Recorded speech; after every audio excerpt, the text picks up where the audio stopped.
Hello and welcome to Broadlane. My name's Adrian and we're about to demonstrate a Swift Basecamp. This is the 2-berth version, but there's also a 4-berth variant where you've got a bunk bed arrangement coming down the near side. This equipment that we're going to demonstrate in this video is equivalent to both models, so it does apply both to the 2-berth and the 4-berth variant that we have in the Basecamp range. Thank you. Located around the vehicle in both of the variants, we're going to find, hopefully on the near side, is the battery box in a similar position. This has got a long seat, so this is a 6-foot berth here, where obviously on the 4-berth you have got a smaller 4'6", I think it is, seating area. But the battery should be housed, if you installing the laser battery, should be housed in a similar location to what I'm on at the moment. So you've got obviously your positive terminal, your negative terminal, and that is the main battery fuse just down here. It's just going to drop down, but I can't see it. But that is the main 20 amp battery fuse just down there. So this plate would normally then be screwed back in place once your battery's in position, retained in place with the 3 screws, and that's the battery.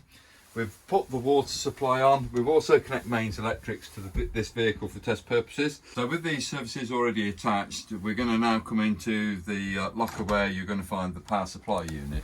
I'm just going to move this plate out of the way quickly, just to make it a bit more obvious. Right, so this is the power supply unit. It is made by a company called Sargent, and this is the EC600. And it's very difficult for you to actually see what I'm referring to. So I'm going to send other videos with this link just purely for this. All I'm going to show you is where the location is. So it's in the wardrobe in both the vehicles, just on this side here. But I'll also make sure there's an attachment that just explains on that EC600 system what you have to do to make it work correctly. Once you've got supply from there, both mains and 12 volts, you're coming up to then this board here.